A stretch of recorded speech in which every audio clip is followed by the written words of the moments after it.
দেখো, আগের দিন একটা প্রবলেম করা হচ্ছিল, যেখানে এরকম একটা সার্কিট দেওয়া হয়েছিল এবং এখানে বলা হয়েছিল কি the steady state is reached when the circuit in the figure reached in the circuit in the figure, মানে এই সার্কিটটা স্টেডি স্টেটে পৌঁছে গেছিল যখন কিনা এই সুইচটা 1 নাম্বার পজিশনে ছিল তখন। ঠিক আছে, when the switch is at position number 1। ঠিক আছে, এবার বলছে আর টি ইকুয়াল টু জিরোতে কি করা হয়েছে, না সুইচটাকে 1 নাম্বার পজিশন থেকে সরিয়ে 2 নাম্বার পজিশনে নিয়ে আসা হয়েছে। 1 নাম্বার পজিশনে যখন ছিল তখন এখানে একটা +10 ভোল্ট এরকম একটা সাপ্লাইয়ের সঙ্গে এটা কানেক্টেড হয়েছিল, যার আপার টার্মিনালটা প্লাস ছিল, নিচেরটা নেগেটিভ টার্মিনাল ছিল। এবার যখন এই সুইচটাকে 2 নাম্বার পজিশনে নিয়ে আসা হলো, তখন এখানে দেখো একটা 5 ভোল্টের একটা ব্যাটারি আছে, যার উপরের দিকটা মাইনাস বা নেগেটিভ টার্মিনাল, উপরের দিকটা হচ্ছে পজিটিভ টার্মিনাল। তো এখন বলছে এই পরিস্থিতিতে find the drop across the register. এই যে রেজিস্টারটি আছে এর অ্যাক্রসে কত ড্রপ হয়েছে সেটা বার করতে বলছে, এবং সেই সঙ্গে বলছে ক্যাপাসিটরের অ্যাক্রসে কতটা ভোল্টেজের ড্রপ হয়েছে সেটাও ক্যালকুলেট করতে হবে। তো এটা আমরা কিভাবে শুরু করেছিলাম, প্রথমে আমরা 1 নাম্বার পজিশনে আছে সেই পরিস্থিতিটা ধরে নিয়েছিলাম, এবং সেই পরিস্থিতিতে এই সুইচটা যখন 1 নাম্বার পজিশনে ছিল তখন স্টেডি স্টেট যখন এটা রিচ করে যায়, স্টেডি স্টেট মানে কি, স্টেডি স্টেট মানে ক্যাপাসিটরটা ফুললি চার্জ হয়ে যায়। ফুললি চার্জ অর্থাৎ এখানে 10 ভোল্টের ব্যাটারি আছে, তো ফুললি চার্জ হলে at VC at time infinity এটা কত হবে, 10 ভোল্টই হবে। এটা আমরা দেখলাম। তারপরে কি হচ্ছে, তারপরে হচ্ছে সুইচটাকে অ্যাট টি ইকুয়াল টু 0 প্লাসে সুইচটাকে, মানে টি ইকুয়াল টু 0তেই সুইচটাকে 2 নাম্বার পজিশনে নিয়ে আসা হলো। এবার 2 নাম্বার পজিশনে যখন এটা নিয়ে আসা হলো তখন সার্কিটটা এরকম হয়ে গেল। এবার এই সার্কিটে আমরা এরকম একটা কারেন্ট ধরেছি আইটি। এই সার্কিটে আমরা একটা কারেন্ট এরকম ধরেছি, যেটাকে I as a function of time টি আমরা ধরেছি। এবার হচ্ছে কি, এখানে আমরা কারচফস ভোল্টেজ ল অ্যাপ্লাই করেছি। এখানে 50 ওহম আছে, 50 ওহমের মধ্যে আইটি কারেন্ট ফ্লো হচ্ছে।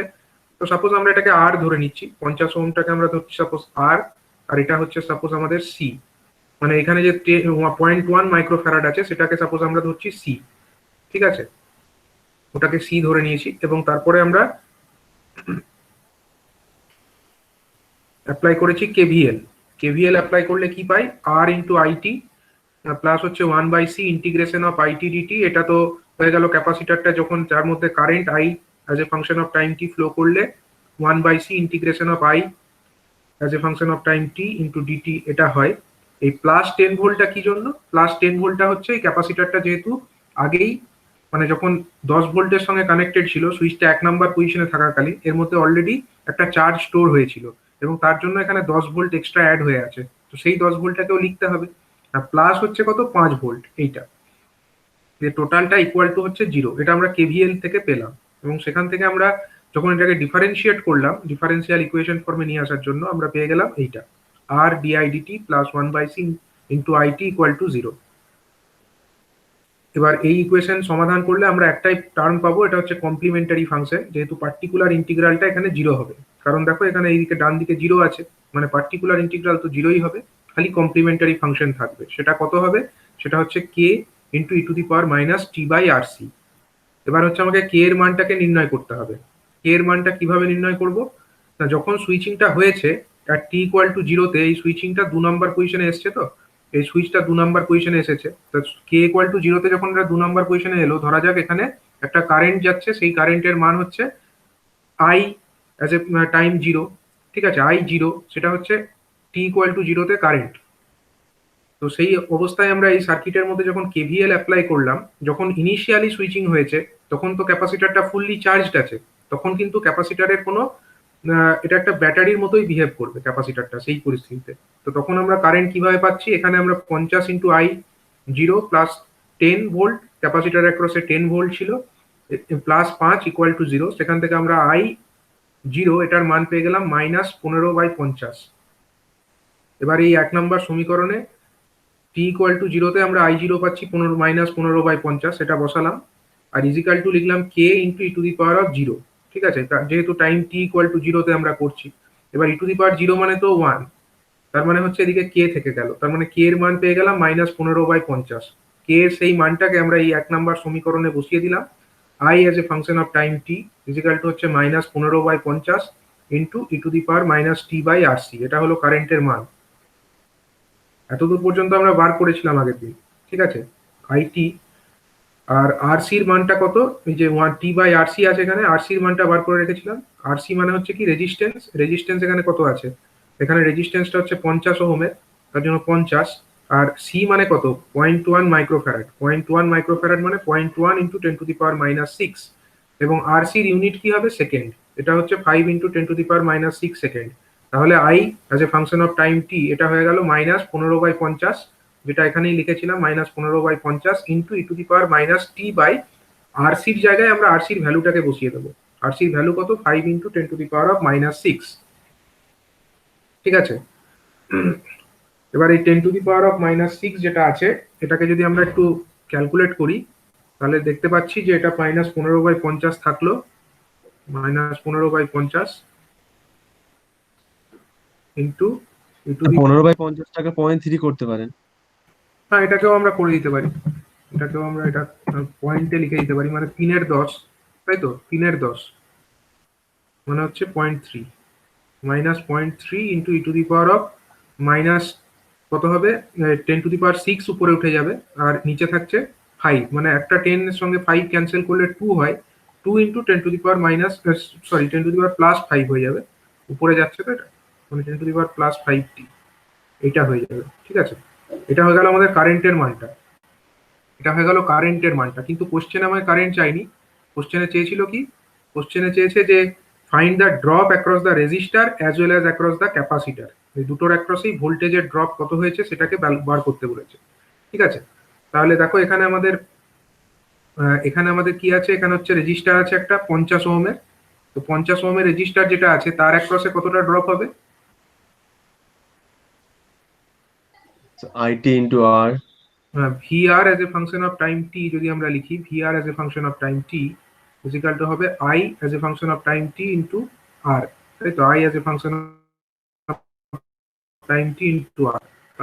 I এর মান তো আমরা ক্যালকুলেট করলাম এখন, I এর মানটা কত হলো, -0.3 ইন্টু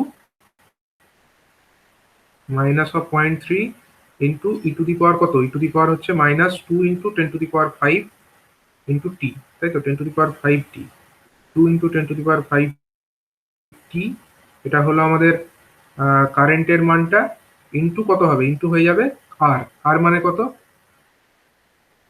আর মানে হচ্ছে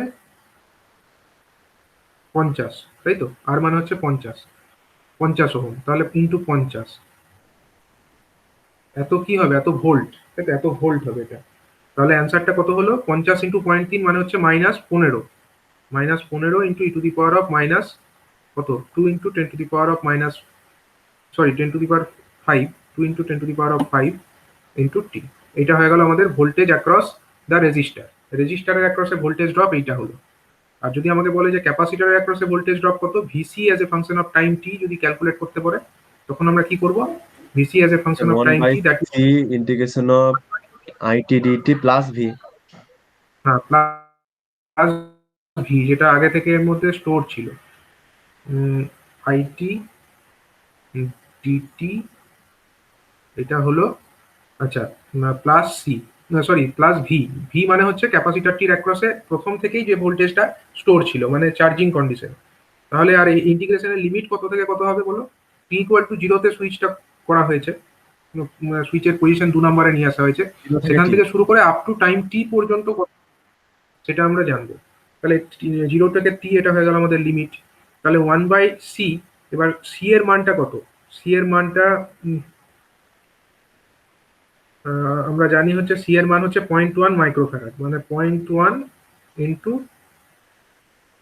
সি মানে হচ্ছে 1/c, মানে হচ্ছে 10⁻, কত, -6, 0.1 মাইক্রোফ্যারাড যেহেতু আছে, মানে হচ্ছে 1/1 ইন্টু 10⁻⁻6। আর আইটির ভ্যালুটা কত, আইটির ভ্যালু হচ্ছে 0.3 into 0.3 into e⁻⁻2 into 10⁵, 2 into 10⁵ into t into dt, into dt,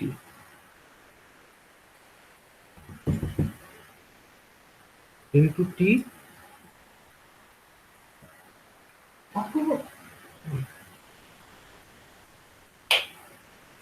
into DT,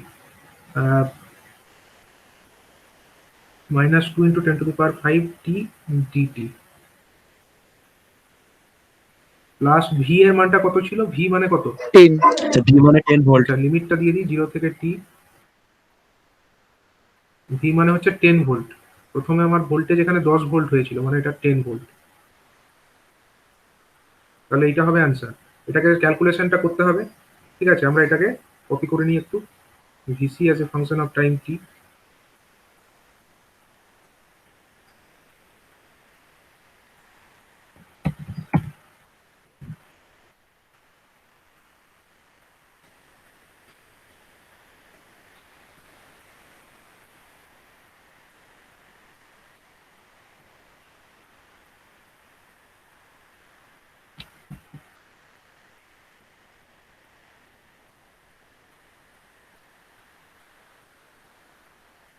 ওই জিরোটা কিছু নেই, এটা ক্যান্সেল।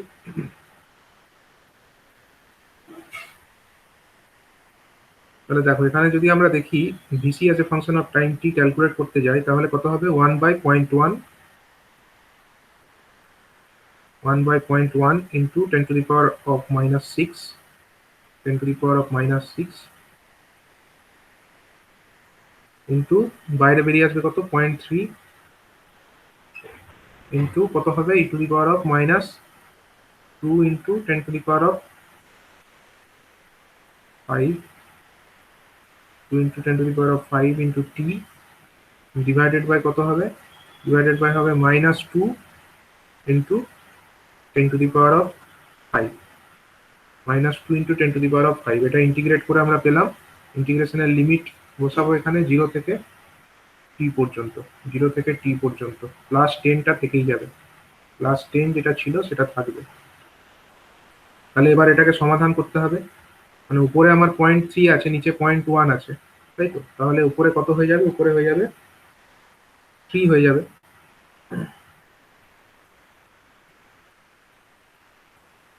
উপরে 3 হয়ে গেল। আচ্ছা নিচে কত থাকলো আমার? এখানে নিচে আছে আমার 10⁻⁻6 এখানে আছে, 10⁻⁻6 ইন্টু নিচে কত আছে? -2 ইন্টু 10⁻+6, সরি 10⁻+5, 10⁻+5 এটা হয়ে গেছে, তাই তো? বাইরে এই জিনিসটাই থাকবে, আর এই লিমিটের ভেতরের জিনিসে যদি আমরা লিমিটটাকে বসাই, তাহলে প্রথম টার্মটা হয়ে যাবে 2 into 10⁵ into T, E to the power যেটা আছে সেটাই থাকবে, e⁻⁻2 into 10⁵t minus e⁻0। e⁻0 মানে হচ্ছে 1, e⁻0 মানে হচ্ছে 1, আর বাইরে যেটা 10 থাকা সেটা থেকে গেল। ঠিক আছে, তাহলে এই টার্মটাকে দেখো একটু সমাধান করা যাক। এখানে 10⁻⁻6 আছে, আর এখানে 10⁻+5 আছে। ক্যান্সেল আউট করলে নিচে কত হয়?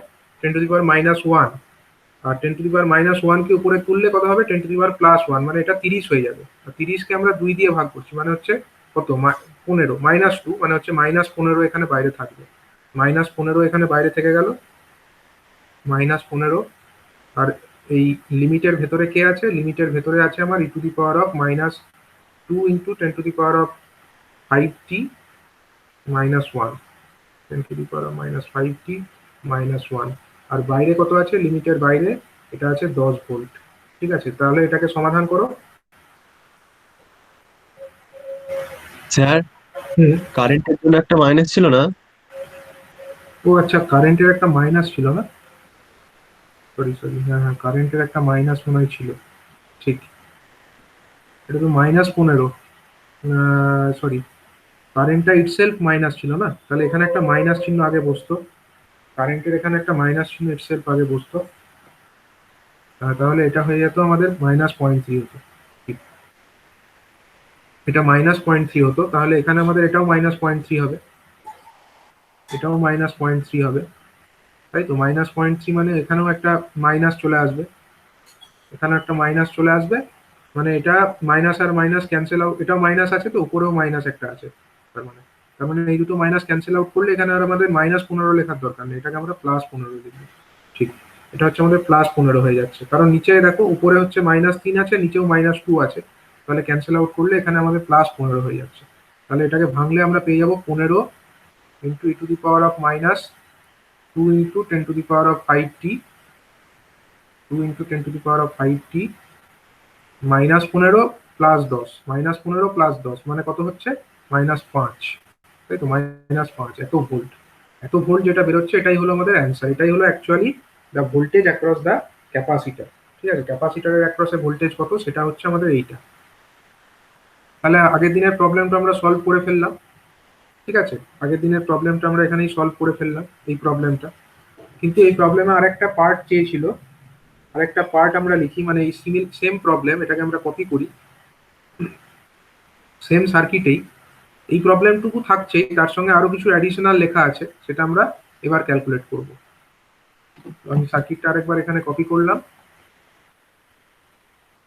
এবং তার পরবর্তী পার্টের কোশ্চেনটা এখানে লিখছি।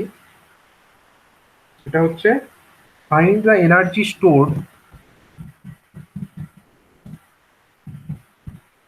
stored across the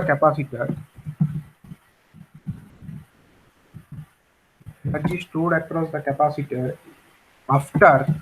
after t is equal to 0.1 millisecond.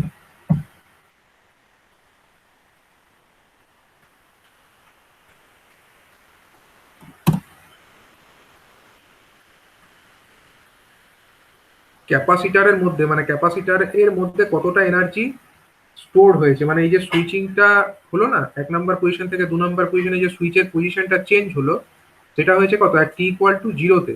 কিন্তু আমাদেরকে এনার্জিটা বার করতে বলেছে at t equal to 0.1 millisecond. এই সময়ে ক্যাপাসিটারের অ্যাক্রসে কতটা এনার্জি স্টোর অবস্থায় রয়েছে সেটাকে এখানে ক্যালকুলেট করতে হবে। বলো সেটা কি করে ক্যালকুলেট করতে পারবে? ক্যাপাসিটারের স্যার অ্যাক্রস এনার্জি সমান half C VT square. Energy VCT formula হচ্ছে হাফ সিভি স্কোয়ার। ঠিক, half C VC square actually.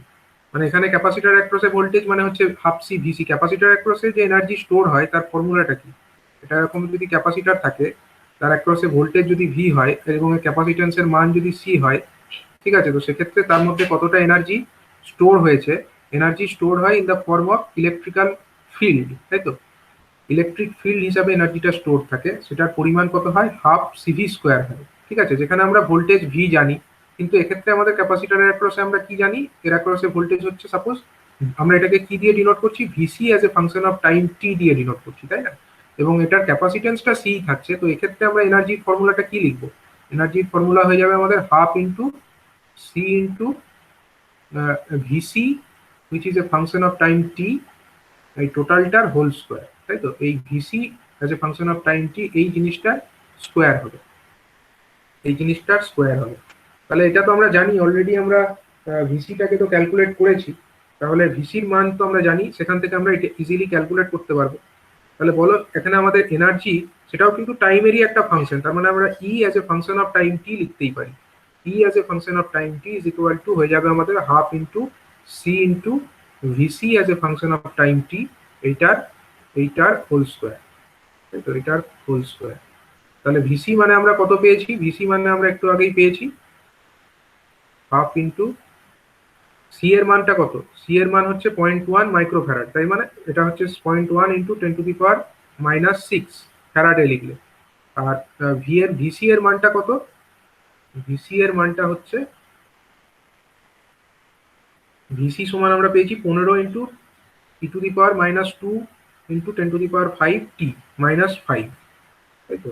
তাহলে ওটাকে লিখতে হবে এখানে, ওটা মানে হচ্ছে 15 ইন্টু e⁻² ইন্টু 10⁵ টি, এত টি। আচ্ছা, এটা তো হলো মাইনাস হচ্ছে 5, এই টোটালটা স্কোয়ার। এবার এটা হচ্ছে at টাইম টি তে, কিন্তু আমাদের কোশ্চেনে কি চেয়েছে? আমাদের কোশ্চেনে বলেছে at t ইকুয়াল টু 0.1 মিলি সেকেন্ডে কত হয়েছে। তাহলে E equal ET at time 0.1 milli, মানে 0.1 মিলি সেকেন্ডে কত হবে? E at t is equal to, যদি আমরা লিখি 0.1 মিলি সেকেন্ড, 0.1 মিলি সেকেন্ড,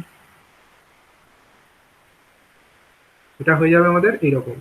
এটা হয়ে যাবে হাফ ইন্টু, মানে টি এর জায়গায় আমরা এখানে টি যেটা আছে, টি এর জায়গাতে আমাদেরকে ওটা বসিয়ে দিতে হবে 0.1 মিলি সেকেন্ডটা। তাহলে বাকি সব সেম থাকবে, হাফ ইন্টু 0.1 ইন্টু 10⁻⁻6, এটা অ্যাজ ইট ইজ থাকবে। আর এই ভেতরে যে টার্মটা আছে এটা চেঞ্জ হবে, এটা হয়ে যাবে 15 into E to the power of -2 into 10⁵ into কত হবে টি এর জায়গাতে হয়ে যাবে আমার 0.1 মিলি সেকেন্ড, মানে 0.1 ইন্টু মিলি সেকেন্ডে রাখলে 10⁻³ হ্যাঁ, এটাকে 10⁻³ করে সেকেন্ডে কনভার্ট করতে হবে, কিন্তু 10⁻³ মাইনাস হচ্ছে 5। ঠিক আছে, এই টোটাল জিনিসটার হোল স্কোয়ার। এটাকে ক্যালকুলেটারে ক্যালকুলেট করে বলো কত হচ্ছে। এটার ইউনিট কি হবে? এনার্জি বলেছে, এনার্জির ইউনিট কি হয়? জুল। ঠিক আছে, এটার ইউনিট হবে জুল। Joule sir, joule. হ্যাঁ, তাহলে বলো এটা কত জুল আসছে?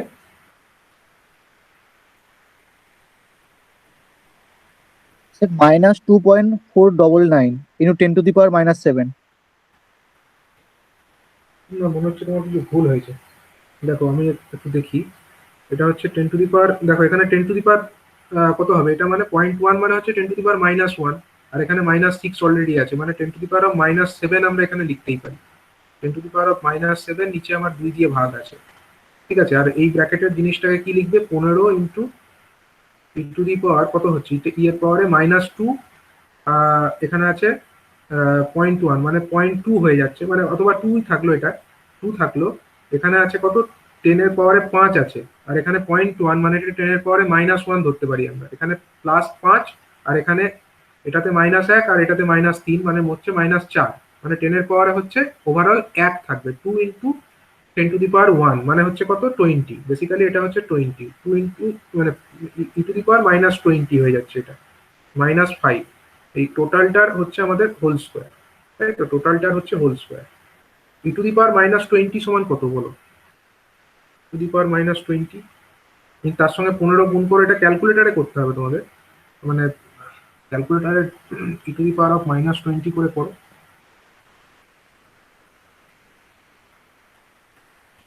Sir 1.24 into 10⁻⁻6। এবার ঠিক আছে, এটা আসবে 1.24, আর মাইনাস কেন এসেছিল তোমার আগের বার? 1.25 মাইক্রোজুল আসছে। 1.24 বা এর 25? আগে একটা হোল স্কোয়ার দিতে ভুলে গেছিলাম। আচ্ছা, দেখো স্কোয়ার যখন আছে মাইনাস তো কোনোদিনই আসবে না, বাইরে যেহেতু প্লাস আছে। ঠিক আছে, তো এরকম ভাবে এই ক্যালকুলেশনটা করা সম্ভব। ঠিক আছে, তাহলে বোঝা গেল এই প্রবলেমটায় অনেকগুলো কনসেপ্ট ছিল। প্রথমে হচ্ছে কারেন্ট বার করো, কারেন্ট বার করে সেখান থেকে ভোল্টেজ ক্যালকুলেট করো। ঠিক আছে, ভোল্টেজ ক্যালকুলেট করবার পরে আবার বলেছি এনার্জি ক্যালকুলেট করতে। তাহলে এই প্রবলেমটা থেকে অনেকগুলো আমাদের আইডিয়া ক্লিয়ার হওয়া উচিত।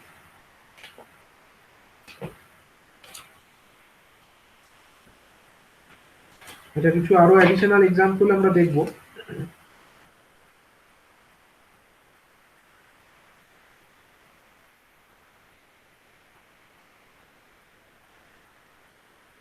একটা প্রবলেম নোট ডাউন করো।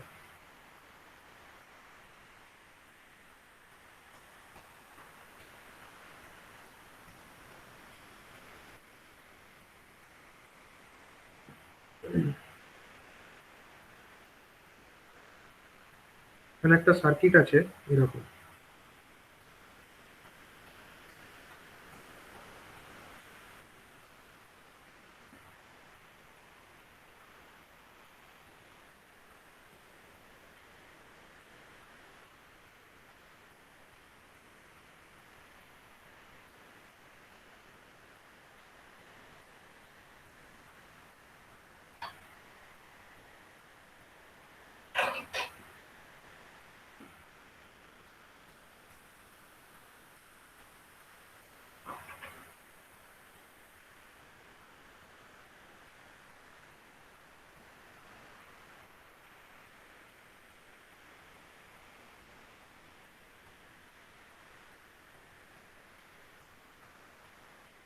এটা একটা কারেন্ট সোর্স, যার কারেন্টের পরিমাণ হচ্ছে I0।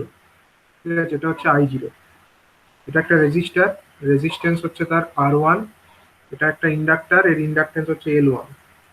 এটা আর একটা রেজিস্টার, তার রেজিস্ট্যান্স হচ্ছে, সরি, এটা একটা রেজিস্টার, এর রেজিস্ট্যান্স হলো R2। এটা ইন্ডাক্টেন্স হলো L2। এখানে একটা সুইচ আছে, সুইচটাকে ওপেন করা হয়েছে, এবং এখানে আরেকটা রেজিস্টার আছে, এর রেজিস্ট্যান্স হচ্ছে RL। এরকম একটা সার্কিট। ঠিক আছে, আমরা প্রবলেমটা লিখি। এখানে বলে দিচ্ছে ডেটাগুলো, দেখো ডেটাগুলো বলছে L1 যেটা আছে এল ওয়ান সমান কি, এল ওয়ান সমান হচ্ছে এল টু, এল ওয়ান এবং এল টুর মান সমান এবং এরা হচ্ছে 1 হেনরি, এই দুটোই হচ্ছে 1 হেনরি। আচ্ছা এবার বলছে আর ওয়ান আর টু, আর ওয়ান ইজিক্যাল টু আর টু ইজিক্যাল টু কত, ইজিক্যাল টু হচ্ছে 5 ohm, R one is equal two R two is equal to হচ্ছে 5 ওহম। নেক্সট বলছে আই জিরো ইজিক্যাল টু হচ্ছে কারেন্ট সোর্স যেটা আছে সেখান থেকে কারেন্ট যেটা আসছে সেটা হচ্ছে 10 ampere, I zero equal to হচ্ছে 10 ampere.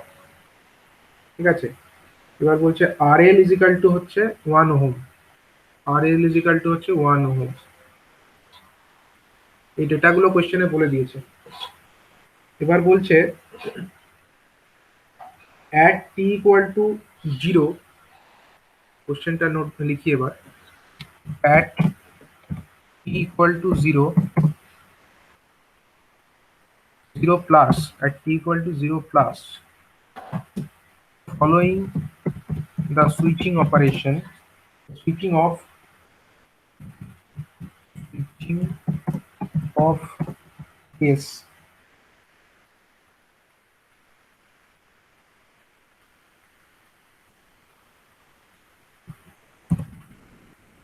of case at t equal to 0, as find the drop across, এটা বলেছে find the drop, find the drop across RL।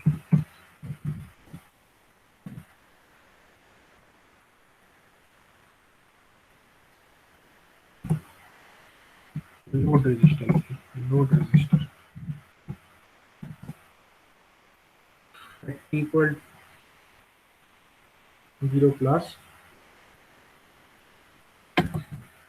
following the switching of S at t equal to 0, assume steady state before switching।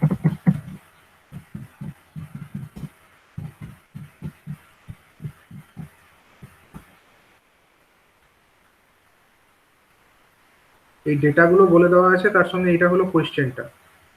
কোশ্চেনটায় কি জানতে চেয়েছে, বলছে যে এই সমস্ত ডেটাও কোশ্চেনে বলা আছে, হ্যাঁ কোশ্চেনে ডেটাগুলো বলে দেওয়া আছে এবং তারপরে বলছে find the drop across the load register. এখানে লোড রেজিস্টার মানে হচ্ছে আরএল, ঠিক আছে, লোড রেজিস্টার বলতে এখানে আরএল কে বোঝানো হয়েছে, এই আরএলটাই হচ্ছে লোড রেজিস্টার। ঠিক আছে, এই load register RL at T equal to 0 plus, T equal to 0 প্লাসে কত হবে, এখানে ভোল্টেজ কত হবে। ঠিক আছে, এবং এই সুইচিং যেটা হয়েছে, সুইচিং অফ হয়েছে মানে আগে এই সুইচটা ক্লোজ ছিল।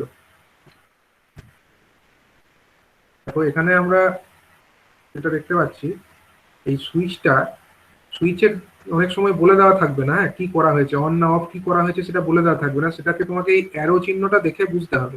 এখানে অ্যারোটা কি করছে, অ্যারোটা বাইরের দিকে আছে মানে হচ্ছে সুইচটা আগে এখানে লাগানো ছিল, এখন উপরের দিকে তোলা হয়েছে, মানে সুইচিং অপারেশন আর টি ইকুয়াল টু জিরোতে হয়েছে, টি ইকুয়াল টু জিরোতে সুইচটাকে, এটা ছিল ক্লোজ সেখান থেকে এটাকে ওপেন করে দেওয়া হয়েছে, এই ঘটনাটি ঘটেছে।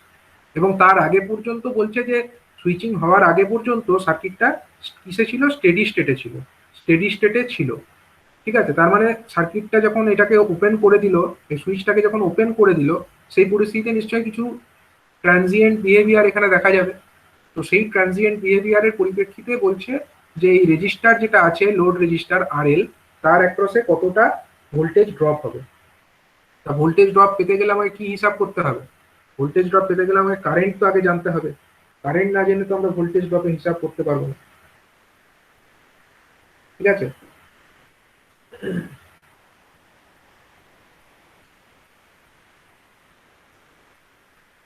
আচ্ছা তাহলে স্টেডি স্টেটে কন্ডিশনটা কিরকম ছিল বলতো, স্টেডি স্টেট যখন এটা ছিল তখনকার কন্ডিশনটা আমরা কিরকম ছিল বলে বলতে পারি।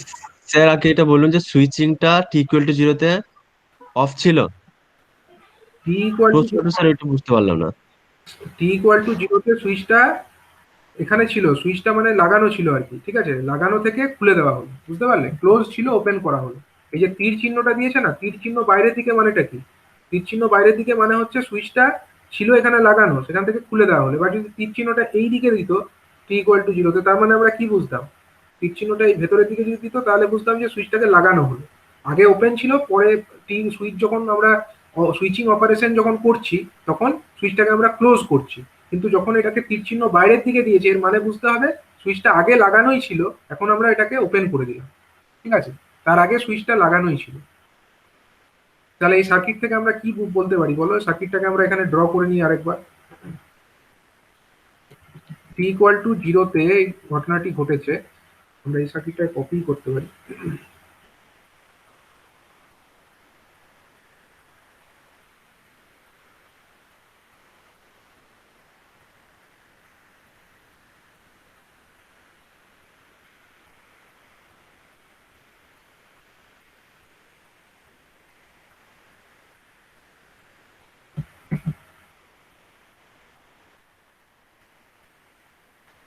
দেখো সুইচটা তার আগে পর্যন্ত লাগানো ছিল, এরকম ক্লোজ ছিল। যখন সুইচটা এরকম ক্লোজ ছিল তখন কি কোনো কারেন্ট এই আরএল এর মধ্যে দিয়ে যাবে?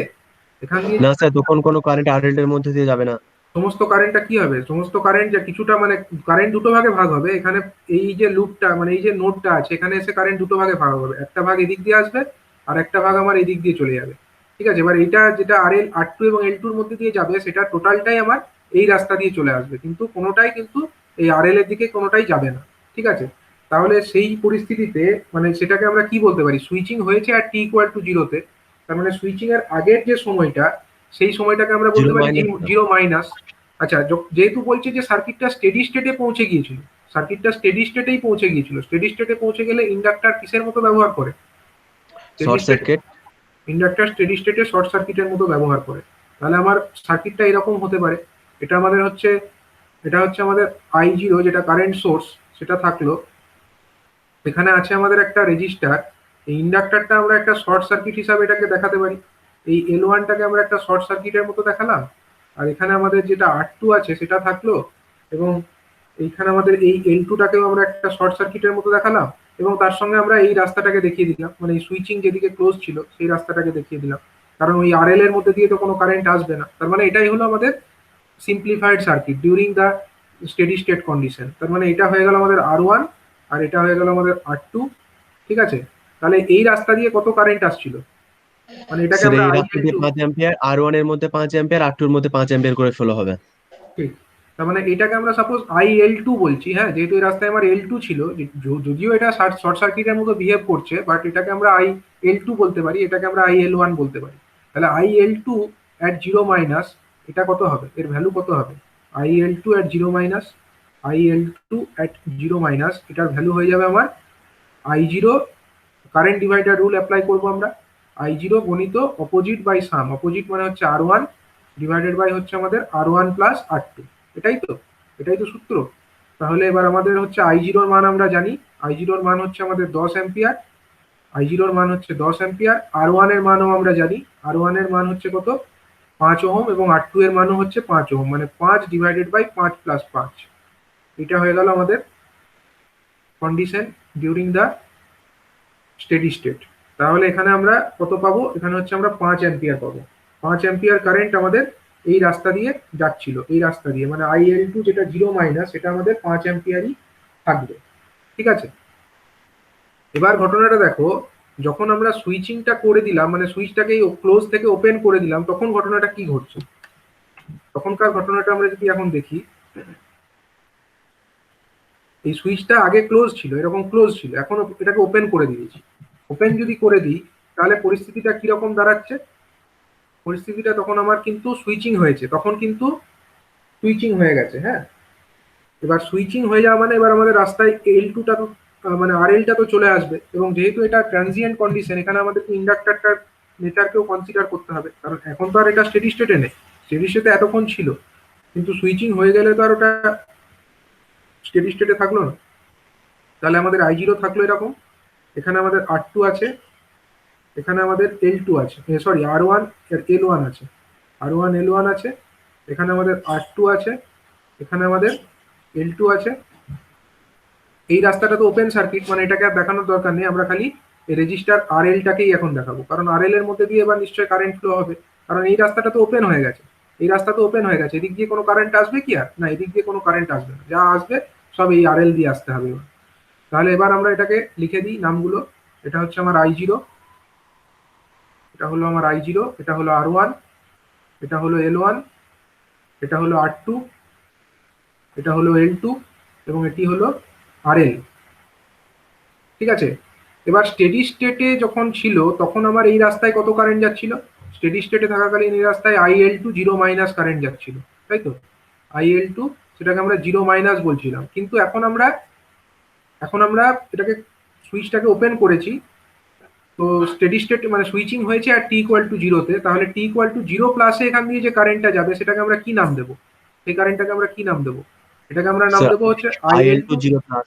IL2 জিরো প্লাস নাম দেবো এটাকে আমরা, IL2 জিরো প্লাস নাম দেবো। কিন্তু এটা কি? এটা হচ্ছে একটা ইন্ডাক্টর। এখানে একটা ইন্ডাক্টর আছে। ইন্ডাক্টরের ধর্ম কি? ইন্ডাক্টরের ধর্ম হচ্ছে মানে কারেন্টটা যেটা ওর মধ্যে ফ্লো হচ্ছে সেটাকে চেঞ্জ হতে না দেওয়া সহজে।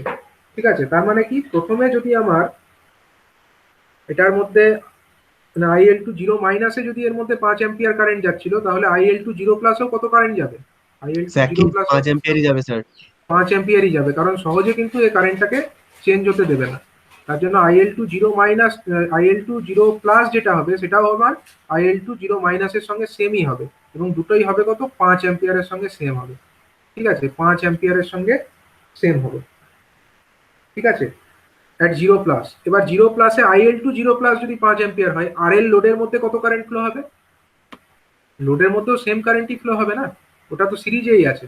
যেটা আমার L2 এর মধ্যে ফ্লো হচ্ছে সেম কারেন্টই তো আমার RL এর মধ্যে দিয়েও ফ্লো হচ্ছে। তার মানে আমাকে কোশ্চেনে কি জানতে চেয়েছিল? কোশ্চেনে জানতে চেয়েছিল যে find the drop across the load register, voltage drop কত হচ্ছে অ্যাট জিরো প্লাস। এই যে জিরো প্লাস যে সময় t=0 প্লাস, সেই সময় এই রেজিস্টারের অ্যাক্রসের ড্রপটা কত হয়েছিল, সেটা কত হবে তাহলে বলো? এটা যদি আমরা বার করতে চাই, VRL at t=0 প্লাসেই চেয়েছে যেহেতু, VRL এর জিরো জন্য প্লাস। স্যার মানে resistance into current 5 ampere term. হ্যাঁ, হ্যাঁ ঠিক, মানে IL2 যেটা জিরো প্লাস, যে কারেন্টটা এর মধ্যে দিয়ে ফ্লো হচ্ছে, মাল্টিপ্লাইড বাই এর রেজিস্ট্যান্স RL। ঠিক আছে, RL এর মানটা কত বলেছে কোশ্চেনে? কোশ্চেনে RL এর মান দেখো বলে দিয়েছে 1 ওহম। ঠিক আছে, কোশ্চেনে RL এর মান বলে দিয়েছে 1 ওহম, এবং কত কারেন্ট যাচ্ছে এর মধ্যে? 5 অ্যাম্পিয়ার কারেন্ট যাচ্ছে, মানে হচ্ছে 5 গুণিত 1, এত ভোল্ট এর মধ্যে ড্রপ হবে, 5 গুণিত 1, তার মানে হচ্ছে 5 ভোল্ট। ঠিক আছে, t=0 প্লাসে এই রেজিস্টার যেটা আছে লোড রেজিস্টার, তার মধ্যে ভোল্টেজ ড্রপের পরিমাণটি হলো 5 ভোল্ট। স্যার হ্যাঁ বলো। স্যার যদি এটা বলতো যে আফটার সুইচিং দ্য মানে ভোল্টেজ অ্যাক্রস দ্য আরএল, তখন স্যার ডিফারেন্সিয়াল ইকুয়েশনটা বের করে তখন করতে হতো না? তখন আমাদেরকে, হ্যাঁ তখন আমাদেরকে ওই মানে ওই ফর্মে নিয়ে আসতে হতো, টাইমের ফর্মে। ঠিক আছে, ডিফারেন্সিয়াল ইকুয়েশন করেই করতে হতো তখন। কিন্তু আমাকে এখানে বলেনি, আমাকে এখানে বলেছে যে t=0 প্লাসে কত, তাহলে আমরা সেই একটা ইনস্ট্যান্টেই বার করবো।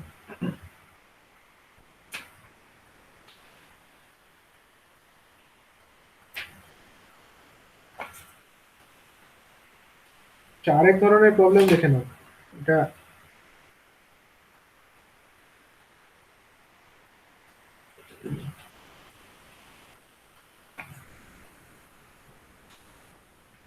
দেখো, একটা প্রবলেম এরকম দেওয়া আছে।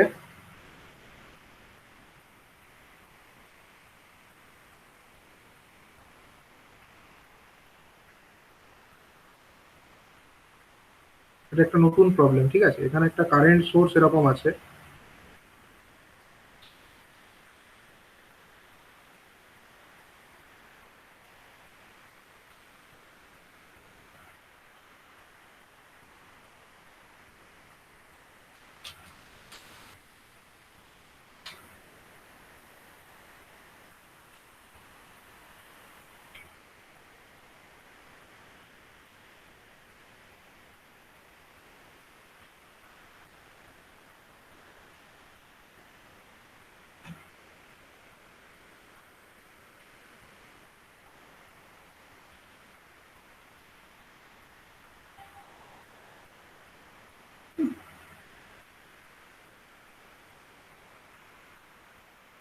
এটা হলো I, এটা হলো R1, এটা R2 এবং এটি হলো C। তো এটা হলো একটা switch S।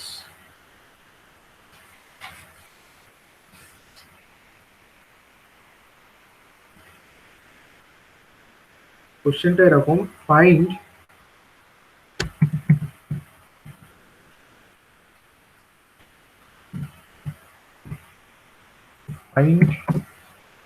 the expression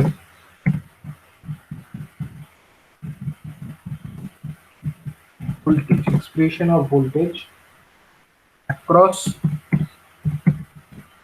the capacitor C in the figure.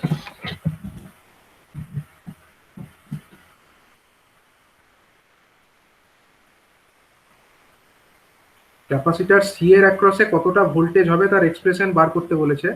এবার মানগুলো লিখে দিই। মান কি কি বলা আছে? আর ওয়ান এর মান হচ্ছে 10 ওহম, আর1 এর মান হচ্ছে 10 ওহম, আর2 এর মান হচ্ছে 5 ওহম। আচ্ছা, সি এর মান হচ্ছে 50 মাইক্রোফ্যারাড, সি এর মান হচ্ছে 50 মাইক্রোফ্যারাড।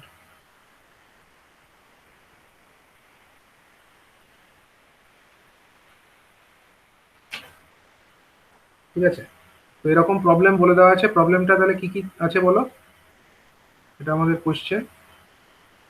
এখানে আমাদের কি কি বলে দিয়েছে, একটা হলো একটা হচ্ছে কারেন্ট সোর্স আছে, সরি কারেন্ট সোর্সের মানটা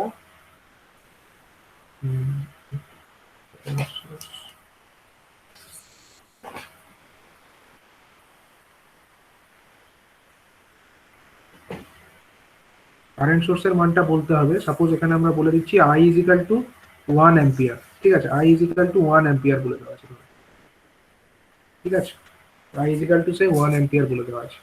এখন ক্যালকুলেট করতে কি বলেছে, এটা হলো 1 অ্যাম্পিয়ারের একটা কারেন্ট সোর্স, তার প্যারালালে লাগানো আছে একটা 10 ওহমের একটা রেজিস্টার, এখানে আছে একটা কত না একটা 5 ওহমের রেজিস্টার, এখানে একটা সুইচ আছে এবং এখানে একটা ক্যাপাসিটার আছে। ক্যাপাসিটারের ক্যাপাসিটেন্সের পরিমাণ হচ্ছে 50 মাইক্রোফ্যারাড। এখন জানতে চাইছে যে expression of the voltage across the capacitor C in the figure. ঠিক আছে, এখানে যে ক্যাপাসিটার সি আছে তার অ্যাক্রসে কতটা ভোল্টেজ হয়েছে সেটা জানতে চেয়েছে। এবং এই সুইচিংটা কখন হয়েছে না, সুইচটা ধরো আগে ওপেন ছিল। ঠিক আছে, সুইচটা আগে ওপেন ছিল, জাস্ট সুইচটাকে ক্লোজ করা হয়েছে সে আর টি ইকুয়াল টু 0-তে সুইচটাকে ক্লোজ করা হয়েছে, এবং সেই তারপরে মানে কোনো একটা পার্টিকুলার ইনস্ট্যান্ট টিতে এখন আমাদেরকে ক্যালকুলেট করতে হবে যেখানে কতটা ভোল্টেজ এই ক্যাপাসিটরের অ্যাক্রসে স্টোর হয়েছে। ঠিক আছে, এটাকে আমরা একটা অন্য পদ্ধতিতে করব। এতক্ষণ পর্যন্ত যে পদ্ধতি দেখানো হয়েছে সেটা সেই পদ্ধতি বাদ দিয়ে আর একটা অন্য পদ্ধতিতে আমরা এটাকে সমাধানটা করব। ঠিক আছে, তো দেখে নাও এই রুলটা কাজে লাগাই, মানে আমরা আগে যে রুল দেখেছি সেই রুল অনুযায়ীও করা যাবে। মানে আমরা এটাকে ডিফারেন্সিয়াল ইকুয়েশন লিখে সেটাকে সলভ করে সেটাও করতে পারি, কিন্তু এটাকে অন্য একটা পদ্ধতিতে এখন দেখানো হচ্ছে, যেভাবেও তোমরা ট্রাই করতে পারো। প্রথমে কি করতে হবে দেখো, প্রথমে হচ্ছে আমাদের এই সুইচটাকে তো আমরা টি ইকুয়াল টু 0-তে ক্লোজ করেছি, সে ঠিক আছে। আমাদেরকে কোশ্চেনে বার করতে কি দিয়েছে, আমাদেরকে কোশ্চেনে বার করতে দিয়েছে ভোল্টেজ অ্যাক্রস দ্য ক্যাপাসিটার, মানে এইখানে কতটা ভোল্টেজ আছে ক্যাপাসিটারটা লাগানোর পরে সেটাকে আমাদেরকে নির্ণয় করতে দিয়েছে। ঠিক আছে, তো প্রথমে আমরা ক্যাপাসিটারটাকে ওপেন করে দেবো। ধরো সুইচটা ক্লোজ আছে, সুইচটাকে আমরা ক্লোজই দেখাবো, কিন্তু ক্যাপাসিটারটাকে ওপেন সার্কিট করে দেবো। তাহলে সার্কিটটা কেমন দেখতে হবে,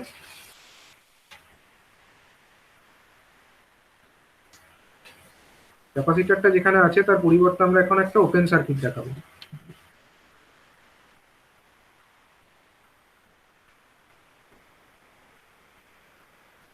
মানে এই জায়গাটাকে আমরা ওপেন করে দেবো। ঠিক আছে, যেরকমটা আমরা থেভেনিন থিওরেম অ্যাপ্লাই করতে গিয়ে করতাম, তার মানে আমরা ওপেন সার্কিট যদি ভোল্টেজ ক্যালকুলেট করতে চাই তার জন্য আমাকে ওপেন তো করতেই হবে।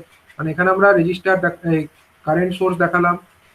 ঠিক আছে, এখানে আমরা কারেন্ট সোর্স দেখালাম, এখানে আমরা দেখিয়ে দিলাম আমাদের রেজিস্টার R1, ওটাকে দেখালাম।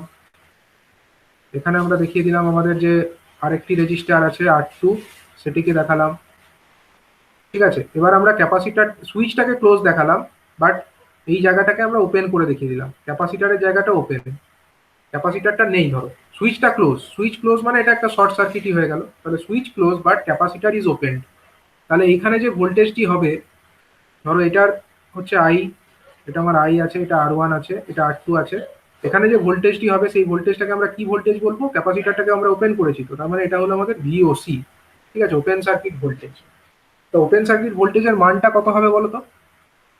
তো 10 ভোল্ট হবে, 1 ইন্টু 10 ওহম, হ্যাঁ, সমান এটাকে 10 ভোল্ট। এই যে আমাদের এই জিনিসটা আছে, এই জিনিসটাকে আমরা কিসে কনভার্ট করতে পারি? এটাকে আমরা source voltage conversion source. Rule, হ্যাঁ, ভোল্টেজ সোর্সে কনভার্ট করতে পারি। মানে বেসিক্যালি এখান থেকে আমরা যে সার্কিটটা ডিরাইভ করতে পারি সেটা এরকম, সেটা হবে আমাদের মানে একটা ভোল্টেজ সোর্স এরকম আছে ধরো, যেখানে তার মান কত হবে, ভোল্টেজের মানটা সাপোজ হচ্ছে I × R1, তাই তো, I × R1, তার ভোল্টেজের মানটা I × R1 হবে। তার সঙ্গে সিরিজে কে থাকবে? সিরিজে থাকবে আমার R1 থাকবে, অনলি R1 থাকবে, সিরিজে আমাদের R1 থাকবে। মানে এই সোর্স কনভার্সন করলাম আর কি, এটার পরিবর্তে আমরা এই জিনিসটাকে দেখালাম। এবার এটা তো সোর্স কনভার্সন দিয়ে হলো, তার সঙ্গে সিরিজে কে থাকবে?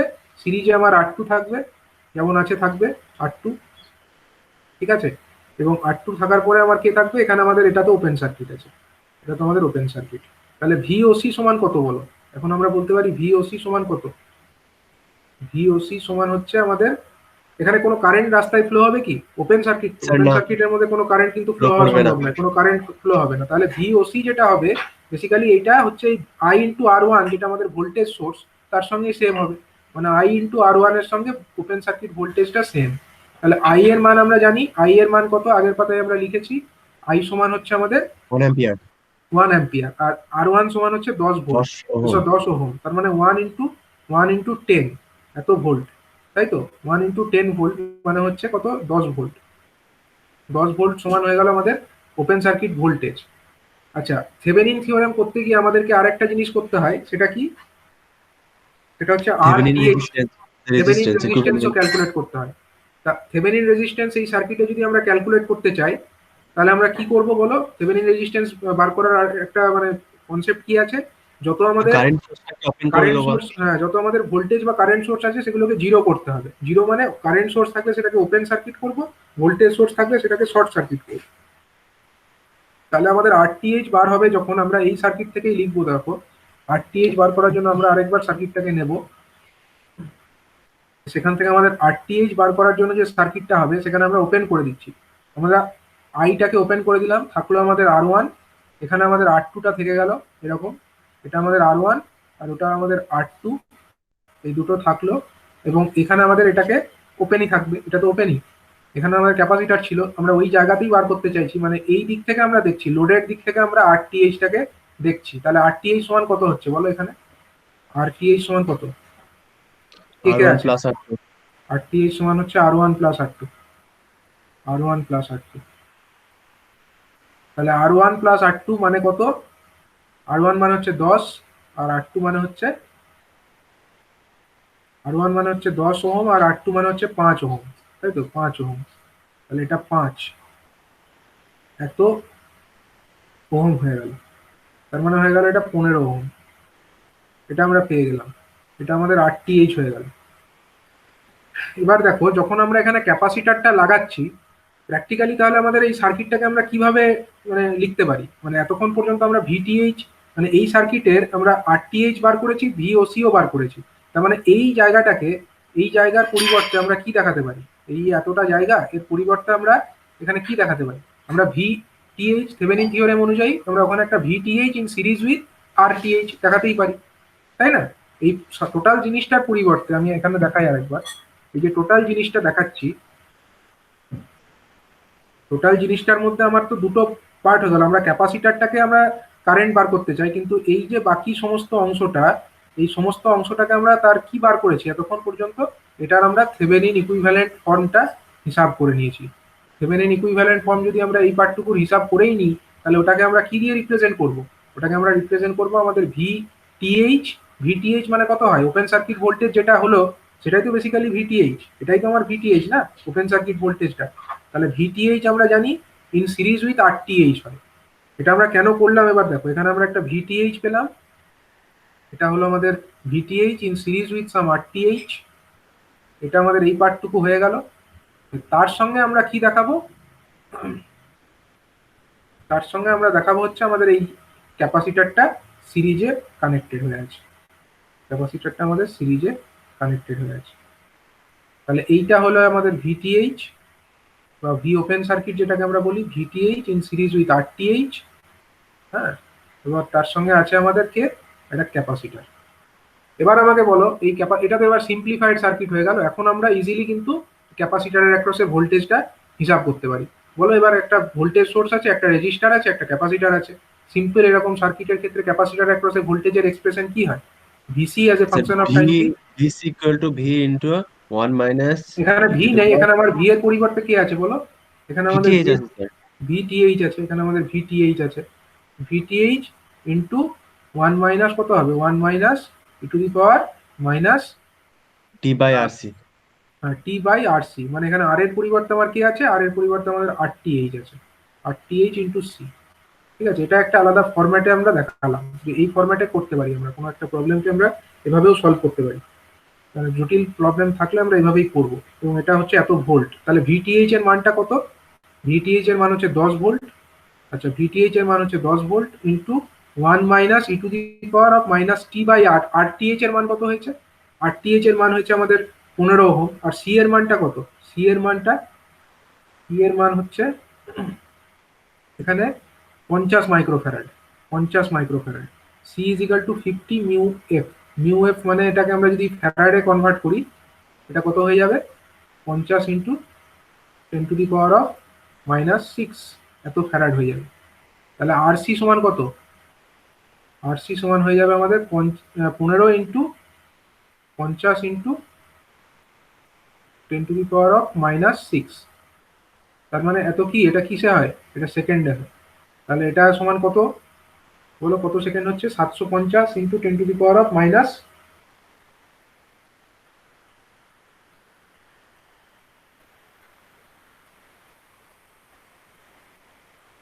বলো এটা কত হচ্ছে? 15, স্যার 750 মাইক্রোসেকেন্ড। না 750 ইন্টু 10⁻⁻6, তাই তো? 750 ইন্টু 10⁻⁻6 এরকম আমরা রাখলাম এটাকে।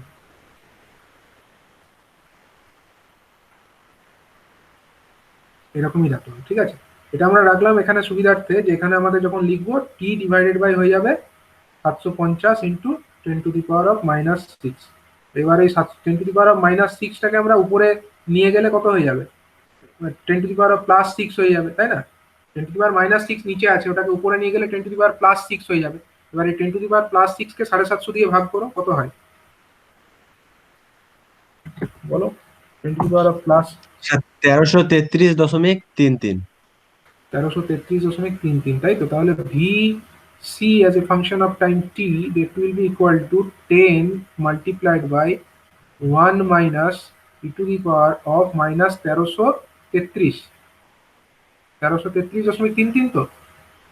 হ্যাঁ স্যার 1333.33। এত টি, ঠিক আছে। এত এইটা হয়ে গেল আমাদের expression of the voltage across the capacitor. ঠিক আছে, অ্যাক্রস দ্য ক্যাপাসিটর। ঠিক আছে, তো আমি তোমাদেরকে একটা প্রবলেম দিই। এই প্রবলেমটাকে তোমরা এই কনসেপ্ট কাজে লাগিয়ে, যে কনসেপ্টটা আমি বললাম এখন, ভিটিএইচ ইন সিরিজ উইথ আরটিএইচ, এই কনসেপ্ট কাজে লাগিয়ে একটা প্রবলেম করবে।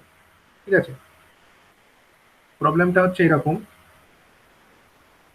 এটা আমায় করে পাঠাবে। হ্যাঁ, এইভাবে করে পাঠাবে। একটা ভোল্টেজ আছে,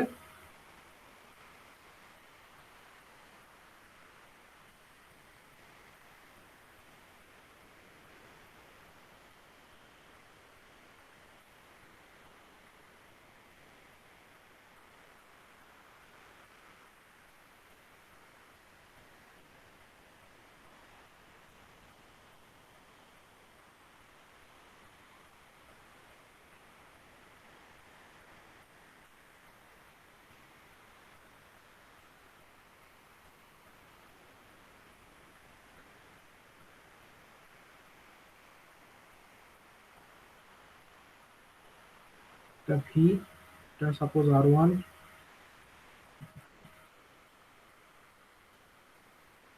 আর1, এটা আর2, এটা হলো আর3। সুইচটাকে করা হয়েছে ক্লোজ, টি ইকুয়াল টু 0, এটা আর3। আচ্ছা, এটা হলো আমাদের সি, এটা হলো আমাদের সি। এই একটা সার্কিট এরকম আছে। এখানে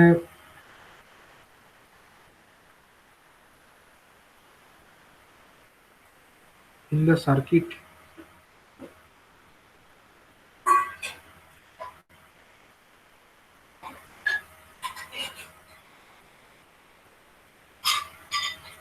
above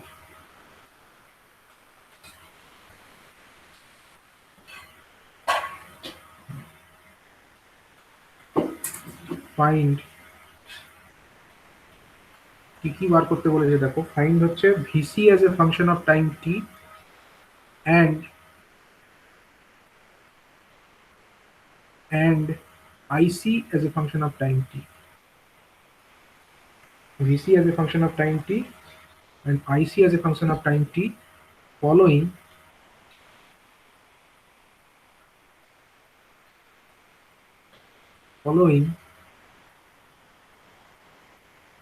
the switching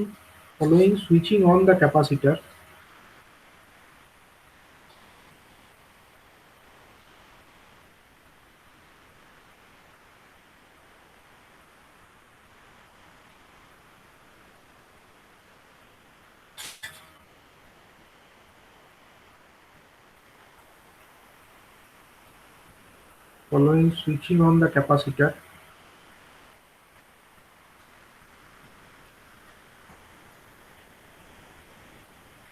at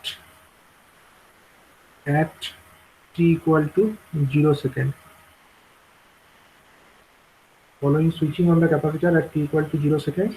এখানে মানগুলো দেখো বলে দিয়েছে R1 সমান R2 সমান হচ্ছে 10 ওহম। ঠিক আছে, R1 সমান R2 সমান হচ্ছে 10 ওহম এবং R3 সমান হচ্ছে 5 ওহম, C সমান হচ্ছে 100 মাইক্রোফ্যারাড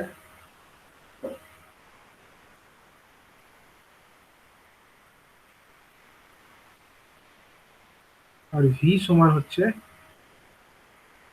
20 ভোল্টস, 20 ভোল্ট।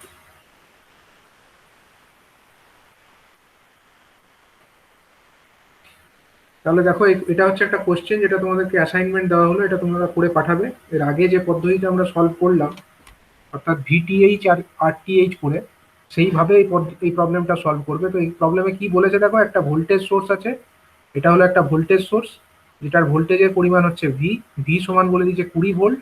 এখানে একটা রেজিস্টার আছে R1 আর R2, এখানে আরেকটা রেজিস্টার R2, দুটোই হচ্ছে 10 ওহমের। আরেকটা রেজিস্টার R3, এটা হচ্ছে 5 ওহমের। এখানে আছে একটা সুইচ S, ঠিক আছে। এই সুইচটাকে কি করেছে, ক্লোজ করেছে। কেন কি করে দেখে বুঝলাম, এখানে কিন্তু বলেনি ক্লোজ করেছে, বা এখানে বলেওছে যদিও সুইচিং অন, তো অনেক সময় বলা নাও থাকতে পারে, কিন্তু আমরা এই তীর চিহ্ন দেখেই বুঝে যাবো। এই যে তীর চিহ্নটা এরকম দিয়েছে মানে এই সুইচটাকে ক্লোজ করেছে। কখন ক্লোজ করেছে না, t ইকুয়াল টু 0-তে ক্লোজ করেছে। তো t ইকুয়াল টু 0-তে ক্লোজ করার আগে কিন্তু এই সার্কিটে কারেন্ট ফ্লো হচ্ছিল, ক্যাপাসিটরের মধ্যে কোনো কারেন্ট যাচ্ছিল কি না, ক্যাপাসিটরের মধ্যে কোনো কারেন্ট যাচ্ছিল না, যা কারেন্ট এইটুকুর মধ্যে ফ্লো করছিল।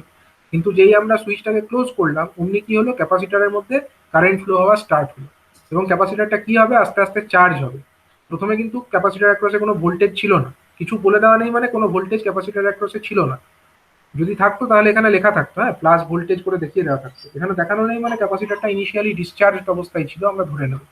তাহলে এবার আমাকে অ্যাট টি আমাদেরকে ক্যালকুলেট করতে হবে যে ক্যাপাসিটরের অ্যাক্রসে কত ভোল্টেজ আছে, যেটাকে আমরা VC as a function of time T দিয়ে রিপ্রেজেন্ট করছি, এবং ক্যাপাসিটরটির মধ্যে দিয়ে কত কারেন্ট ফ্লো হচ্ছে সেটাকে আমরা লিখছি IC as a function of time টি। তার মানে এখানে লেখে নি VC as a function of time T, basically এটা হচ্ছে এর অ্যাক্রসে যে ভোল্টেজ হবে সেটাকে আমরা বলবো VC as a function of time T, আর আইসি মানে হচ্ছে এর মধ্যে দিয়ে যে কারেন্ট ফ্লো হবে, ক্যাপাসিটরের মধ্যে দিয়ে যে কারেন্টটি ফ্লো হবে সেটাকে আমরা বলবো হচ্ছে IC as a function of time T. ঠিক আছে, এটা বুঝে নিতে হবে। এই ডেটা দিয়ে এই প্রবলেমটাকে সলভ করবে। কি করে করবে তাহলে আমি বলে দিচ্ছি। আগের যে প্রবলেমটা আমরা করলাম এই থেভেনিন থিওরেম অ্যাপ্লাই করে, সেই থিওরেম অ্যাপ্লাই করেই এটাকেও করবে। থেভেনিন থিওরেম অ্যাপ্লাই করেই করবে মানে কি, প্রথমে এখানে ওপেন সার্কিট ভোল্টেজ বার করবে, তারপরে হচ্ছে এখানে ভিটিএইচ তাহলে বেরিয়ে যাবে তোমাদের, ভিটিএইচ বার করলে আরটিএইচ বার করবে, এবং সেখান থেকে ওভারঅল সার্কিট যেটা দাঁড়াবে ভিটিএইচ ইন সিরিজ উইথ আরটিএইচ, তার সঙ্গে এই ক্যাপাসিটরটাকে সিরিজে কানেক্ট করে দেবে। তাহলে একটা সিম্পল একটা ভোল্টেজ সোর্স, একটা রেজিস্টার আর একটা ক্যাপাসিটর সিরিজে কানেক্টেড আছে। সেই সার্কিটের ক্ষেত্রে আমরা জানি ক্যাপাসিটরের অ্যাক্রসে ভোল্টেজ কত হয়, কারেন্ট কত হয়। এটা আমরা ক্যালকুলেট করতে জানি। তো এই পদ্ধতিতে আমাকে এটা সলভ করে তোমরা পাঠাবে, ঠিক আছে?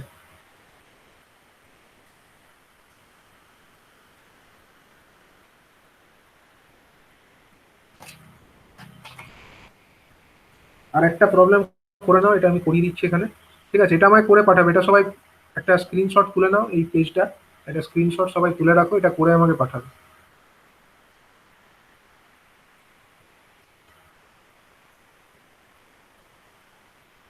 এখানে একটা সার্কিট এরকম আছে,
এরকম একটা সার্কিট দেওয়া আছে, ঠিক আছে?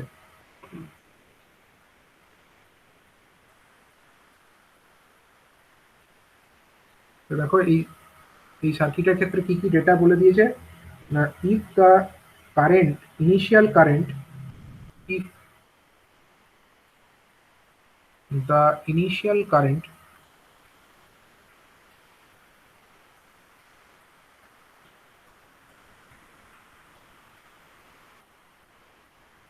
if the initial current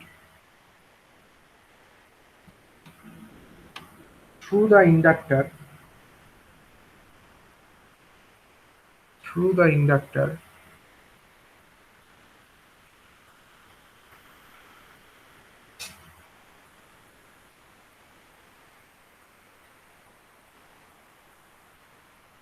initial current through the inductor be 1 ampere, be 1 ampere, initial current through the inductor be 1 ampere, find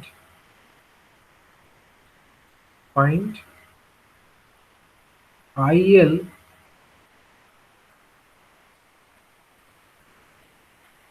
T at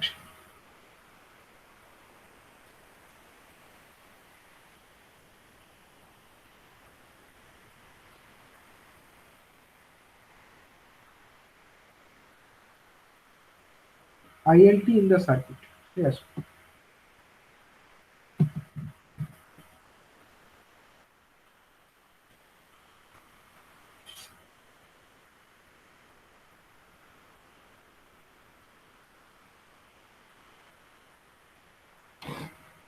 তাহলে দেখো এখানে এই সার্কিটটা তোমরা দেখতে পাচ্ছ, এখানে কি আছে, একটা হচ্ছে এটা কি, এই জিনিসটা কি বলে, এই box current source, dependent current source. Dependent current source একটা আছে, ঠিক আছে?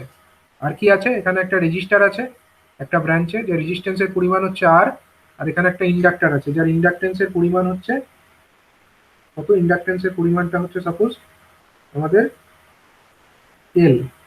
ইন্ডাকটেন্সের পরিমাণটা হচ্ছে সাপোজ এল। এখন আমরা কি করব, আমরা হচ্ছে এই সার্কিটটার মধ্যে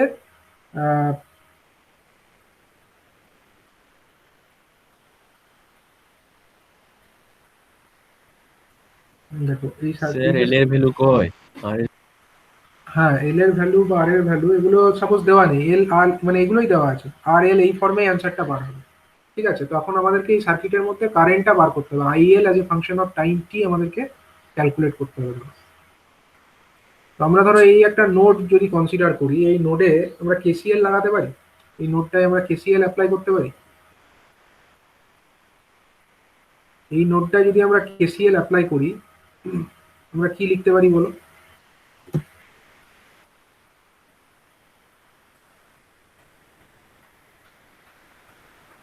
কেসিএল যদি সাপোজ আমরা এটাকে 1 নম্বর নোড দিই, আর সাপোজ এটা আমাদের রেফারেন্স নোড, এটাকে আমরা রেফারেন্স নোড ধরি, তাহলে এখান থেকে আমরা incoming is equal two outgoing লিখতে পারি। তো এখানে ইনকামিং কিছু নেই, তিনটেই আউটগোয়িংই আছে।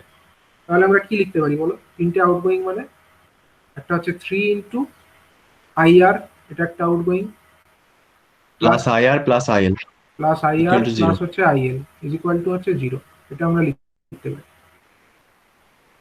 এবার দেখো আমরা কি লিখতে পারি, 4IR, 3IR প্লাস আইআর মানে হচ্ছে 4IR প্লাস হচ্ছে আইএল সমান হচ্ছে 0 আমরা লিখতে পারি। ঠিক আছে, আচ্ছা এবার যদি আমরা ধরে নিই সাপোজ এখানে এই ভি, এই 1 নম্বর নোডের ভোল্টেজ যদি আমরা সাপোজ ভি ধরে নিই, এখন দেখো এটা কোনো ডিফারেন্সিয়াল ইকুয়েশনের ফর্মে আছে কি? ডিফারেন্সিয়াল ইকুয়েশনের ফর্মে কিন্তু নেই। এবার ডিফারেন্সিয়াল ইকুয়েশনের ফর্মে যদি আমাকে লিখতে হয়, আমরা কি জানি, এই আইআর যদি আমার এখানকার ভোল্টেজ, সাপোজ এই নোডের ভোল্টেজ যদি আমরা ধরে নিই ভি, সাপোজ এখানকার ভোল্টেজ আমরা ভি ধরে নিই, তাহলে আমরা আইআর সমান কি লিখতে পারি বলতো? রেফারেন্স নোডের ভোল্টেজ কত হয়? 0 হয়। এখানকার ভোল্টেজ 0 ভোল্ট এখানকার, আর এখানকার ভোল্টেজ সাপোজ আমি ভি 1 নম্বর নোডের ভোল্টেজ সাপোজ আমি ভি ভোল্ট ধরলাম, তাহলে আইআর সমান আমরা কি লিখতে পারি? ভি ডিভাইডেড বাই আর, এটা লিখতে পারি ভি ডিভাইডেড বাই আর, ঠিক কিনা? এখানে ভোল্টেজ ভি আর এখানে ভোল্টেজ 0, তার মানে এই পথে কত কারেন্ট আসবে? ভি বাই আর কারেন্ট আসবে, V minus 0 by R, basically that is V by আর।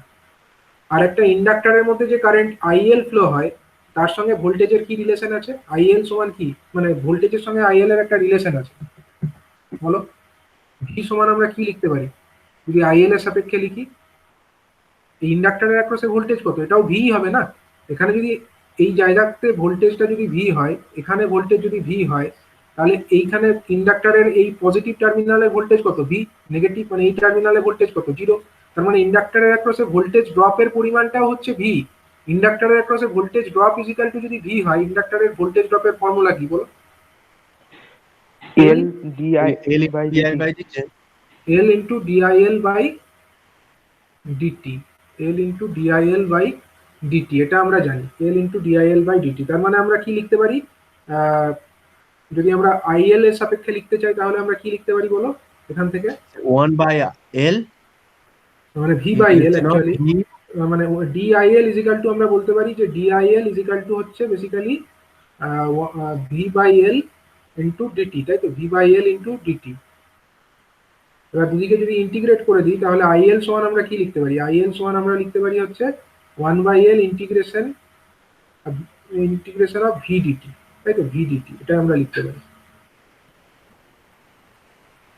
ঠিক আছে, এবার এটা যখন লিখতে পারি, তাহলে এটাকে আমরা এখানে সাবস্টিটিউট করবো। আমরা এখানে আইআর এর মানটা পেয়ে গেলাম।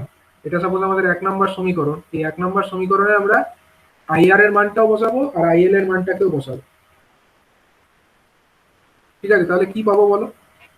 4IR, এখানে আমরা কি পাচ্ছি? 4 ইন্টু আইআর প্লাস হচ্ছে আমাদের আইএল ইজ ইকাল টু হচ্ছে আমাদের 0। এবার আইআর সমান আমরা কত পেয়েছি? আইআর সমান আমরা পেয়েছি হচ্ছে ভি বাই আর।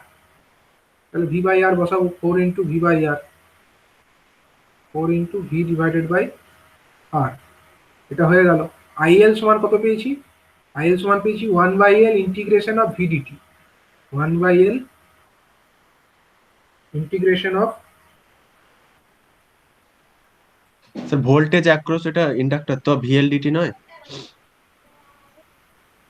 একই ব্যাপার না, একটাই মানে এখানে যদি আমরা ভোল্টেজ ভি ধরে নিই, মানে এই জায়গাকার ভোল্টেজ যদি আমরা ভি ধরে নিই, মানে ভোল্টেজ যেটা আমার রেজিস্টারের অ্যাক্রসেও আছে, সেই সেম ভোল্টেজই তো ইন্ডাক্টরের অ্যাক্রসেও আছে না? দুটোই তো সেম, বুঝে গেল? দুটোই তো সেম। দেখো এটাকে না, এটা আমাদের একটু, এটা আমরা করতে পারি, তাহলে আমাদের ভিএল বেরোবে। মানে অ্যাকচুয়ালি আমরা যা দেখতে পাচ্ছি, এইভাবে যদি আমরা করি ইন্টিগ্রেশন অফ ভিডিটি, এভাবে করলে না আমাদের ফাইনাল অ্যান্সারটা কিসের সাপেক্ষে বেরোবে বলে দেখি? এটা আমাদের অ্যান্সারটা ভোল্টেজ বেরিয়ে যাবে। ভোল্টেজ হবে, কিন্তু না বেসিক্যালি আমরা এটা করবো না। এর কারণ হচ্ছে আমাদের এখানে যদি ভোল্টেজ চাইতো আমরা করতাম, বাট আমাদের চেয়েছেটা কি, আমাদের চেয়েছে হচ্ছে আইএল। আমাদের IL as a function of time T চেয়েছে, তাই ডিফারেন্সিয়াল ইকুয়েশনটা এরকম করলে আমাদের হবে না। আমরা এই পর্যন্তই কাজে লাগাবো। দেখো আমরা V I R equal to আমরা পাচ্ছি কত, ভি বাই আর, আর ভিএল সমান আমরা পাচ্ছি, ভি সমান আমরা জানি হচ্ছে L DIL DT, L DIL by DT, এটা আমরা জানি। তো বেসিক্যালি আমরা এই জিনিসটাকে এখানে কনসেপ্টটাকে কাজে লাগিয়ে নেব। মানে দেখো আমরা এখানে দেখি I I by R, I equal to I R equal to V by R, তাই তো? তার মানে এটা 1/r, কিন্তু আমরা এটাও তো লিখে দিতে পারি, এই যে ভি এর যে মানটা সেটা যদি আমরা এখানে বসিয়ে দিই, এই উপরে যে ভিটা আছে তার জায়গায় আমরা এল ডিআইএল বাই ডিটি করে দিলাম। এটাতে আমাদের সুবিধা বেশি হবে, এল ডিআইএল বাই ডিটি আমরা করে দিলাম। ঠিক আছে, ডিআইএল বাই ডিটি, তাতে আমাদের কি সুবিধা হবে দেখো, তাতে এটা আমাদের হয়ে গেল কত, L by R into DIL by DT, L by R into DIL by dt. এই টার্মটাকে এখন আমরা করছি না, এটাকে আমাদের কাজে লাগাচ্ছি না, কারণ ওইভাবে করলে আমাদের ভোল্টেজটা বার হতো, কিন্তু ভোল্টেজ আমাদেরকে বার করতে বলেনি, তাই দরকার নেই। এই কনসেপ্টটাকে আমরা যদি কাজে লাগাই, এখানে আমরা কি করলাম, এখানে আমরা খালি দেখলাম যে ভি সমান হচ্ছে এল ইন্টু ডিআইএল বাই ডিটি, আর এই ভি এর মানটাকে আমরা এই ভি বাই আর এর ভি এর জায়গাতে বসিয়ে দিলাম, তাতে আমাদের হয়ে গেল L by R into DIL by dt. এখন আমরা আইআর এর মানটা পেয়ে গেলাম। এই যে আইআর এর মানটা পেলাম না, সেটাকে আমরা 1 নম্বর সমীকরণে পুট করব। 1 নম্বর সমীকরণে আমরা কি, 1 নম্বর সমীকরণটা আমরা এখানে আরেকবার লিখি, 4 ইন্টু আইআর প্লাস হচ্ছে আইএল ইজিক্যাল টু হচ্ছে আমাদের কত না 0। এবার আইআর এর জায়গায় আমরা কি বসাচ্ছি, আইআর এর জায়গায় আমরা এটাকে বসিয়ে দেবো, মানে 4 into L by R, 4 into L by R into DIL by DT, DIL by DT. আর এখানে আমাদের আছে কত, শুধু আইএল। এখন যে ডিফারেন্সিয়াল ইকুয়েশনটা আমরা পেলাম, এই ডিফারেন্সিয়াল ইকুয়েশনটা কিন্তু আইএল এর ফর্মে এলো, সুতরাং এটাকে যদি আমরা সমাধান করি আমরা আইএল এর ভ্যালুটা পেয়ে যাবো। তো সেটাই আমাদেরকে কোশ্চেনে চেয়েছে, আমরা ওটাকে সমাধান করার চেষ্টা করব। তার মানে দেখো আমরা এইটাকে ফ্রি করে দেবো, মানে শুধু ডিআইএল বাই ডিটি এটাকে আমরা রাখতে চাই, ডিআইএল বাই ডিটি। ঠিক আছে, তো শুধু যদি ওটাকে রাখতে হয় তাহলে আমাকে উপরে এখানে কি গুণ হয়ে যাবে বলো, এখানে আর বাই 4এল হয়ে যাবে, আর বাই 4এল হয়ে যাবে ইন্টু আইএল হয়ে যাবে। বোঝা গেল এই টার্মটা কি করে এলো, আমরা এখানে 4এল বাই আর ছিল, সেটাকে আমরা 1 করতে চাই, মানে আর বাই 4এল দিয়ে গুণ করতে চাই। তো এটাকে যদি মানে আর বাই 4এল দিয়ে গুণ করি, এই আইএলটাকে তো আর বাই 4এল দিয়ে গুণ করতে হবে, তাই এরকম হয়ে গেল। তাহলে এই দেখো যে ডিফারেন্সিয়াল ইকুয়েশনটা পেলাম, এটা হলো D I L by D T plus something, মানে হচ্ছে R by L, R by 4এল multiplied by I L is equal to 0। তাহলে এটা কি ফরম্যাটে এলো, এটা হলো আমাদের সেই format, D plus A into, যে আমাদের ছিল না D plus A into Y is equal to 0, এই ফরম্যাটের আমাদের একটা চলে এলো, ডিফারেন্সিয়াল ইকুয়েশন চলে এলো। তাহলে এর সমাধান কি হবে, I L t equal to K into e to the power minus, I L যেটা আমরা পাচ্ছি সেটা হচ্ছে as a function of time টি, তার জন্য এটাকে আমরা I L as a function of time t লিখতে পারি।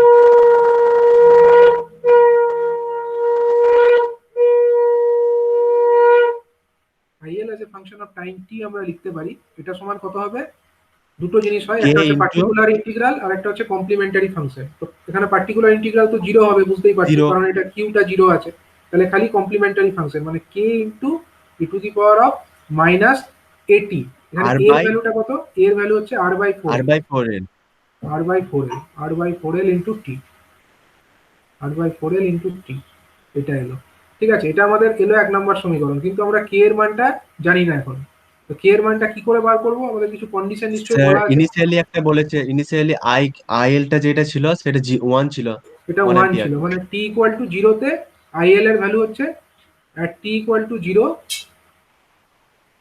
at t ইকুয়াল টু 0 আমাদের বলা আছে যে আইএল এর ভ্যালু কত না, আইএল 0 ইজ ইকুয়াল টু হচ্ছে 1 অ্যাম্পিয়ার। তো সেইটাকে আমরা কাজে লাগাবো 1 অ্যাম্পিয়ার, সেটাকে যদি আমরা 1 নম্বর ইকুয়েশনে বসিয়ে দিই, তো সেটাকে 1 নম্বর ইকুয়েশনে যদি আমরা বসিয়ে দিই, আমরা পাচ্ছি 1 is equal to K into E to the power 0, তাই তো? এবার টি ইকুয়াল টু 0 বসাচ্ছি, মানে ই টু দি পাওয়ার 0ই হয়ে যাচ্ছে ওটা, মানে এটা কে হয়ে যাচ্ছে, কে এর মান আমরা 1 পেয়ে গেলাম। তো অতএব আমরা কি লিখতে পারি, IL as a function of time t, that will be how much, IL as a function of time t is equal to হয়ে যাবে আমাদের 1 into e to the power of r by 4l into t, r by 4l into t, মানে k এর মানটা হয়ে গেল 1, এত ampere, তাই তো, এত অ্যাম্পিয়ার, তার মানে 1টাকে তো লেখার কোনো মানে হয় না, তার মানে এটা হয়ে গেল e to the power minus r by 4l into t। ঠিক আছে, দেখো এইভাবে আমরা একটা প্রবলেমকে সলভ করতে পারলাম। এখানে আমাদের ইনিশিয়াল কন্ডিশনটাকে আমরা কাজে লাগালাম, দিয়ে কে এর মানটাকে ক্যালকুলেট করলাম। তাহলে বুঝতে পারলে এই প্রবলেমটা কি করে করা হলো? স্যার তার মানে হ্যাঁ, এখানে স্যার টি ইকুয়াল টু 0 তে ধরে নিলাম যে সুইচিংটা হয়েছে, তো এখানে তো সুইচ কিছু দেখায়নি তো। কিন্তু না করলে তো এই হ্যাঁ হ্যাঁ, এটা ইকুয়েশনটা সুইচিংটা আসছে না। টি ইকুয়াল টু জিরোতেই হয়েছে, আমাদেরকে ধরতে হবে। মানে ইনিশিয়াল কন্ডিশন যেটা বলে দিয়েছে, ইনিশিয়াল কন্ডিশনটা, এটা সুইচিং এর তো এখানে ধরো তোমার কিছু মেনশনও করা নেই, এখানে টি ইকুয়াল টু জিরোই বলেছে খালি, তো আর তো কিছু বলেনি টি ইকুয়াল টু জিরো মাইনাস বা প্লাস, তো সেরকম কিছু ব্যাপার নেই, এখানে ডাইরেক্টলি বলে দিয়েছে টি ইকুয়াল টু জিরোতে আইএল সমান 1 অ্যাম্পিয়ার ছিল, তো সেইটাকে কাজে লাগিয়ে আমরা করলাম। ঠিক আছে, ঠিক আছে, তাহলে এই প্রবলেম যেটা তোমাদেরকে দেওয়া হলো, এটা তোমরা আমাকে মেল করে পাঠাবে কালকের মধ্যে। ঠিক আছে, এই চ্যাপ্টারটা আমরা এখানেই শেষ করছি, এর পরের দিন আমরা নতুন চ্যাপ্টার স্টার্ট করবো।